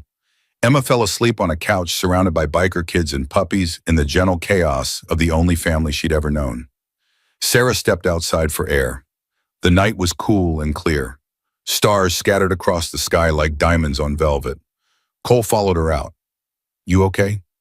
You need to stop asking me that. Force of habit. They stood side by side looking up at the stars.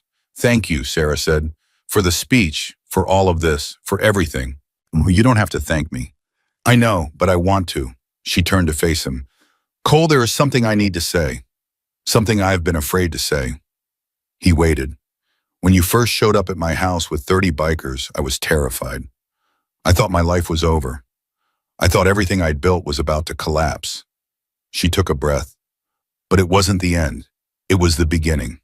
Sarah, let me finish, please. She reached out and took his hand. You came into my life at the exact moment I needed you. You protected my daughter. You saved my family. You gave me hope when I had none left. Cole's face was unreadable, but his hand was warm in hers. I don't know what this is between us. I don't know what it's supposed to be, but I know that I'm better when you're around. Emma's better, my mother's better, everything's better. Cole was quiet for a long moment. When he spoke, his voice was rough. I've been alone for 3 years, not just physically alone. Alone inside. I shut everyone out because it was easier than feeling. Easier than risking that kind of pain again. And now I'm terrified. He laughed softly, a Hell's Angel scared of a blonde woman half his size. What are you scared of? That I'll mess this up, that I'll hurt you somehow, that I don't deserve what you're offering. Sarah squeezed his hand. You let me worry about what you deserve. And for the record, you're not alone anymore. You haven't been for a while. Cole looked at her.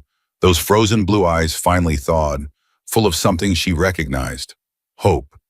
What happens now? He asked. Now we figure it out. Together.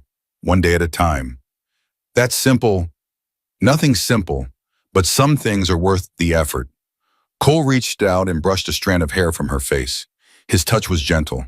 So gentle from hands that had done such violent things. I'm not good at this, he said. Relationships. Feelings. All of it. Neither am I. But I'm willing to try if you are. He nodded slowly. Okay. Okay. Yeah, okay, let's try. Sarah smiled. It was the most beautiful thing Cole had ever seen. Inside the clubhouse, Bear was watching through the window. He turned to Tommy with a grin. About damn time. Tommy laughed. $5 says they're married by Christmas. 20 says it's sooner. They shook on it. The weeks that followed were a different kind of chaos. Sarah and Cole didn't rush anything. They couldn't. They both had too much baggage, too many scars, too much fear of getting hurt again. But they saw each other every day. Dinners at Sarah's house. Rides on Cole's motorcycle. Emma's soccer games where Cole sat in the stands with other parents and pretended he didn't scare half of them. The club embraced Sarah fully. She was no longer just someone they protected. She was family. Rosa promoted her again. Lead accountant, her own office. A salary that still felt fake every time she looked at her bank account. Grace's garden flourished. Tomatoes the size of fists. Peppers in every color. Herbs that made the whole backyard smell like summer. Emma turned 9. The party was at the clubhouse. 50 bikers sang happy birthday to a little girl in a princess dress, and nobody thought it was strange. Life was good, better than good. Life was something Sarah had stopped believing was possible. Then the letter came. It arrived on a Tuesday in a plain white envelope with a return address Sarah didn't recognize. She almost threw it away, but something made her open it. Inside was a single sheet of paper, typed, no signature. She read it 3 times before the words made sense. Then she called Cole. He was there in 15 minutes. What's wrong? Sarah handed him the letter with shaking hands. He read it. His face went hard. Where did this come from? I don't know. There's no name, just a return address. The letter was short, just a few sentences, but they changed everything. Your ex-husband, Derek Collins, was not acting alone. His death was not suicide. There are people who wanted him silenced, the same people who covered up the accident 3 years ago. If you want the truth, meet me at the address below. Come alone. Trust no one. Cole set the letter down. This could be a trap. Or it could be real. Who would know about the cover-up? Who would have a reason to come forward as now? Sarah's mind was racing. Derek was dead. The case was closed. Everyone had moved on. But what if there was more? I have to go, she said. The hell you do. Well, if someone helped Derek cover up what he did to Lily, they're still out there. Still free. Still walking around like nothing happened. And if this is someone trying to hurt you to finish what Derek started, then I'll deal with it. But I can't ignore this. I can't just pretend it doesn't exist. Cole's jaw tightened. Then I'm coming with you. The letter says to come alone. I don't care what the letter says. Sarah reached out and took his hand. Cole, if we show up together and this person bolts, we lose our only chance at the truth, at real justice, for Lily, for everyone Derek hurt. The muscles in Cole's face worked. She could see him struggling. Every instinct told him to protect her, to keep her safe, to never let her walk into danger alone. But she was right, and he knew it. I'll be close, he said finally, close enough to hear if something goes wrong. That's all I'm asking. If anything happens to you, nothing's going to happen. Sarah squeezed his hand. I'm not the same woman I was a year ago. I'm stronger now. You helped make me that way. Cole pulled her into his arms, held her tight. She could feel his heart pounding against her chest. I can't lose you, he whispered. Not after everything. You won't, I promise. The address led to a small coffee shop on the outskirts of town. Sarah walked in alone, her heart hammering, palms sweating. Cole was parked across the street. Bear and Tommy were around the corner. If she needed them, they could be there in seconds.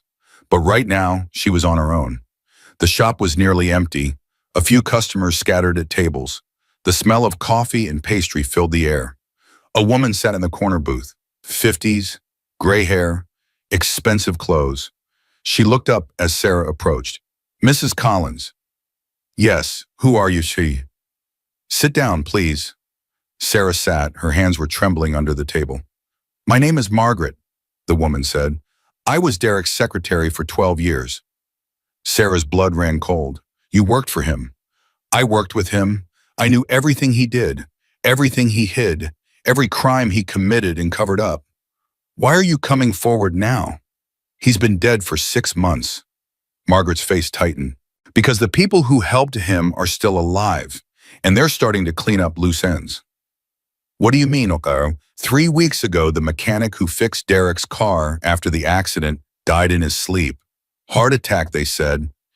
He was 42 years old and ran marathons. Margaret leaned forward.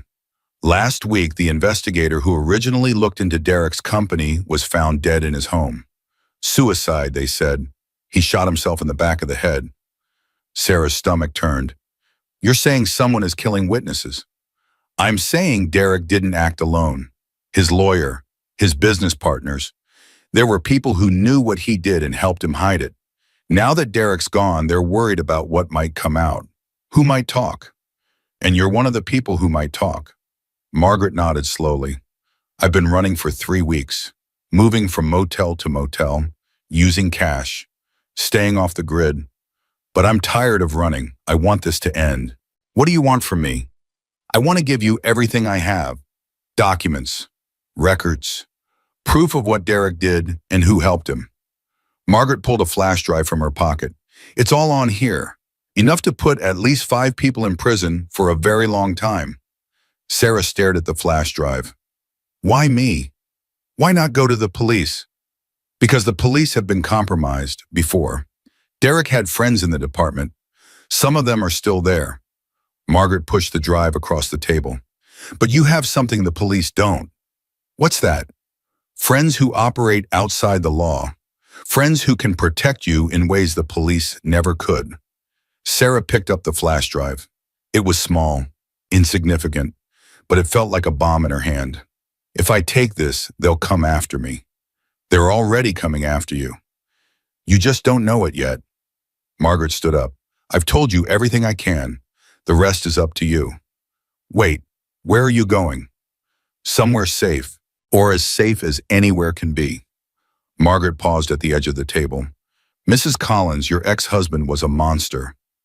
But he was a small monster. The people behind him are much, much bigger. Be careful. She walked out of the coffee shop without looking back. Sarah sat alone holding the flash drive, her mind racing. This wasn't over. It was just beginning. She walked outside. Cole was already crossing the street toward her. What happened? Who was that woman? Someone who knows the truth.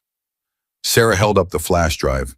And someone who just gave us the power to destroy everyone who helped Derek get away with murder. Cole took the drive, turned it over in his hands. Do you know what's on here? Everything, documents, records, proof. This makes you a target. I was already a target. I just didn't know it. Cole looked at her. His face was hard, but his eyes were soft. So what do we do? Sarah took a breath. She thought about Emma, about Grace, about the life she'd built from nothing, about everything she stood to lose. Then she thought about Lily, about a little girl who never got to grow up, about justice that was still incomplete. We finish this, she said, together, once and for all. Cole nodded. Then we finish it. They walked back to the bikes side by side. Behind them, the sun was setting over the desert. Ahead of them, a war was waiting. But for the first time, Sarah wasn't afraid. She had her daughter. She had her mother. She had a family that would fight for her until their last breath. And she had Cole, a man who had taught her that sometimes the people who look the scariest are the ones who will protect you the most. The next few weeks were a whirlwind. The club's tech expert, a young guy named Pixel, went through the flash drive. What he found was explosive. Documents proving that Derek's lawyer had bribed police officers to bury evidence. Records showing that two of Derek's business partners had known about Lily's death and helped arrange the cover-up. Financial records linking them all to offshore accounts and money laundering. Cole wanted to handle it himself, the old way, the violent way. Sarah talked him down. "We do this right," as she said, "the legal way, just like before. And if the legal way fails, if they buy their way out like Derek almost did, then we have a backup plan, but we try the right way first." Cole didn't like it, but he trusted her. They took everything to a federal prosecutor. Someone outside the local system, someone who couldn't be bought. The investigation took months. Grand jury testimonies, subpoenas, FBI involvement. Sarah testified 3 times. Cole testified twice. Margaret, who had been placed in witness protection, testified via video from an undisclosed location. And when the dust settled, 5 people went to prison. Derek's lawyer, 2 of his business partners, a corrupt detective, and the man who owned the body shop who had helped cover up the evidence of Lily's death. They weren't just charged with conspiracy and obstruction. They were charged with accessory to vehicular manslaughter for Lily. The day the verdicts came in, Cole stood outside the courthouse staring at the sky. Sarah found him there. "How do you feel?" He was quiet for a long moment. "Like I can finally breathe." "That's what freedom feels like." He looked at her. "I never thought I'd get here. I thought I'd die before I saw justice for Lily." "You almost did, a few times." He laughed, a real laugh, something Sarah heard more often now. "What happens now?" she asked. "Now I live, really live, for the first time in 3 years." "Any idea how you want to do that?" Cole reached into his pocket and pulled out a small box. Sarah's heart stopped. "I've been carrying this around for 2 months, he said, trying to find the right moment. "Cole, I know it's fast. I know we've only been together for a year. I know I'm not the kind of man anyone dreams of marrying." He opened the box. Inside was a simple ring, small diamond, silver band. Nothing flashy, just real. "But I love you, Sarah. I love Emma. I love Grace. I love the life we've built together.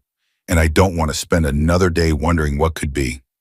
Sarah's hands were shaking. Tears were streaming down her face. "Are you asking me to marry you?" "Yeah, I am." He took a breath. "Will you, Geeky?" She looked at him. This man who had terrified her when they first met. This man who had protected her daughter, saved her family, helped her heal from wounds she thought would never close. This man who saw her as a person, not a victim. Who treated her as an equal, not something to be rescued. This man who loved her. "Yes," she whispered. "Yes, yes, 1,000 times yes."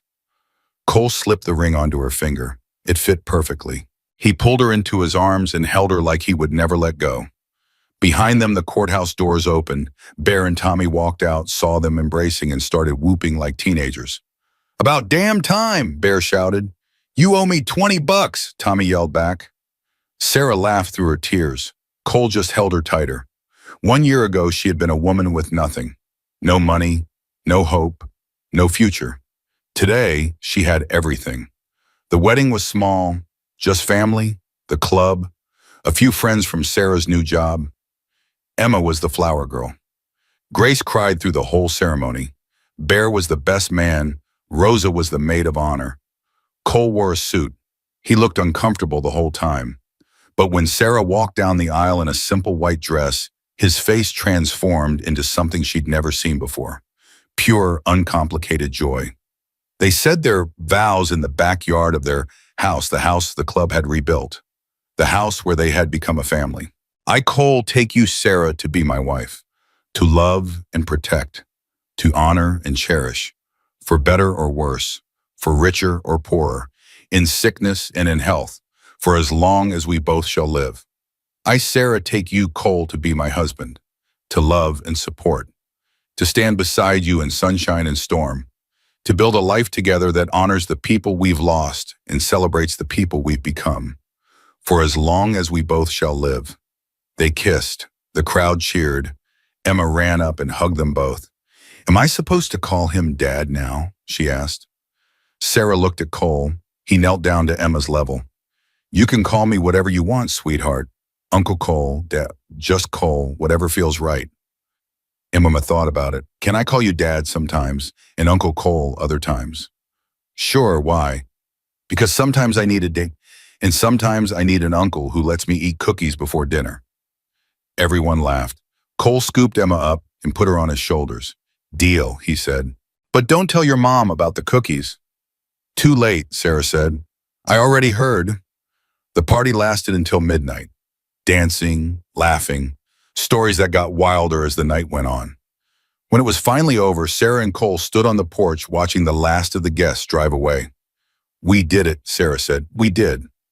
1 year ago, I had $20 to my name. Now I have a husband, a family, a future. Cole put his arm around her and 1 year ago, I was dead inside. Now I have a wife, a daughter, a reason to wake up in the morning. Sarah leaned into him. Daddy used to say that kindness creates ripples. You throw a stone into a pond and you never know how far the ripples will go. He was right. That $20 was my stone. Everything else was ripples. Cole kissed the top of her head. That's the most beautiful thing I've ever heard. It's just the truth. They stood there in the quiet night, two people who had found each other against all odds. Two broken people who had healed together. Two strangers who had become family.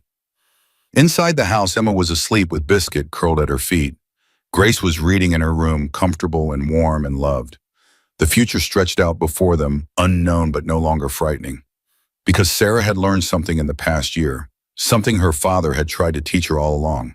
Kindness is never wasted. Love always finds a way. And sometimes the scariest looking people are the ones who will protect you the most. She had given a stranger her last $20 on a dusty highway. And in return, she had received everything she ever wanted. A home, a family, a future. And the knowledge that no matter how dark things get, there is always light waiting on the other side. All you have to do is reach for it. Sarah Collins reached for it, and she found it.